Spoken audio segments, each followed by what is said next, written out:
आशीर्वाद का ऋण। एक बार महर्षि नारद बैकुंठ की यात्रा पर जा रहे थे। नारद जी को रास्ते में एक औरत मिली और बोली, मुनिवर, आप प्रायः भगवान नारायण से मिलने जाते हैं। मेरे घर पर कोई औलाद नहीं है। आप श्री प्रभु से पूछिए कि मेरे घर पर औलाद कब होगी। नारद जी ने कहा, ठीक है, पूछ लूँगा। इतना कहकर नारद जी नारायण नारायण कहते हुए यात्रा पर चल पड़े। बैकुंठ पहुंचकर श्री नारायण जी ने नारद जी से जब कुशलता पूछी तो नारद जी बोले, जब मैं आ रहा था तो रास्ते में एक औरत जिसके घर पर कोई औलाद नहीं है, उसने मुझे आपसे पूछने को कहा है कि उसके घर पर औलाद कब होगी। नारायण बोले, तुम उस औरत को जाकर बोल देना कि उसकी किस्मत में औलाद का सुख नहीं है।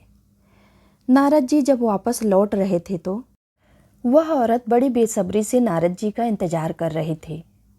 औरत ने नारद जी से पूछा कि प्रभु नारायण ने क्या जवाब दिया।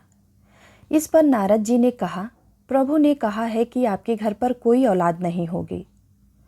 यह सुनकर औरत दहाड़े मारकर रोने लगी। नारद जी भी चलते बने। कुछ समय बीत गया। गांव में एक संत मधुकरी के लिए आए और उस संत ने उसी औरत के घर के पास ही यह आवाज़ लगाई। संत की आवाज़ सुनकर वह बांझ औरत मधुकरी के लिए भोजन ले आई। दान पाकर संत ने उसे पुत्रवती होने का आशीर्वाद दिया और जैसा उस संत ने कहा था वैसा ही हुआ। उस औरत के घर पर एक बेटा पैदा हुआ। उस औरत ने बेटे की खुशी में गरीबों में खाना बांटा और ढोल बजवाए। कुछ वर्षों बाद जब नारद जी पुनः वहाँ से गुजर रहे थे तो वह औरत कहने लगी, क्यों नारद जी, आप तो हर समय नारायण नारायण कहते रहते हैं। आपने तो कहा था कि मेरे घर औलाद ही नहीं होगी। यह देखिए मेरा राजकुमार बेटा। फिर उस औरत ने उस संत के बारे में भी बताया। नारद जी को इस बात का जवाब चाहिए था कि यह कैसे हो गया। वह जल्दी जल्दी नारायण धाम की ओर गए और प्रभु से यह बात कही कि आपने तो कहा था कि उस औरत के घर पर औलाद ही नहीं होगी।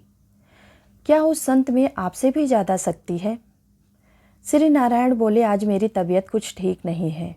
मैं आपकी बात का जवाब बाद में दूंगा।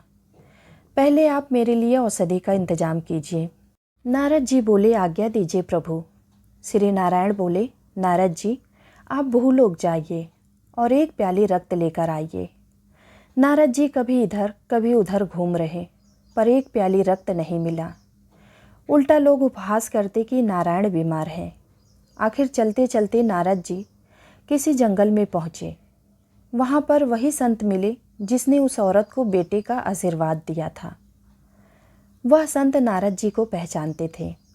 उन्होंने कहा, अरे देवर्षि जी, आप इस जंगल में इस समय क्या कर रहे हैं?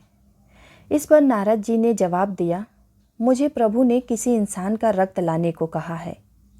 यह सुनकर संत रुक गए और बोले कि प्रभु ने किसी इंसान का रक्त मांगा है। संत ने पूछा, आपके पास कोई छुरी या चाकू है? नारद जी ने कहा कि वह तो मैं साथ लेकर ही घूम रहा हूँ। तुरंत उस संत ने अपने शरीर से एक प्याली रक्त दे दिया। नारद जी वह रक्त लेकर नारायण जी के पास पहुँचे और कहा, आपके लिए मैं औषधि ले आया हूँ। भगवान नारायण ने कहा, यही आपके सवाल का जवाब भी है।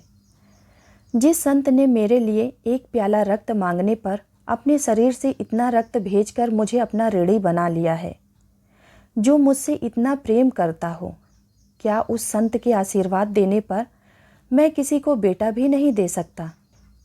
उस बांझ औरत के लिए दुआ आप भी तो कर सकते थे, पर आपने ऐसा नहीं किया। रक्त तो आपके शरीर में भी था, पर आपने नहीं दिया। मनुष्य का भाग्य केवल प्रारब्ध से निर्मित नहीं होता, अपितु सत्कर्म और आशीर्वाद से भी प्रभावित होता है। जय श्री नारायण। उम्मीद करती हूँ आप सबको यह कहानी ज़रूर पसंद आई होगी। ऐसे ही नए नए कहानियों के साथ जुड़े रहने के लिए कृपया हमारे चैनल को लाइक और सब्सक्राइब ज़रूर कीजिएगा। धन्यवाद।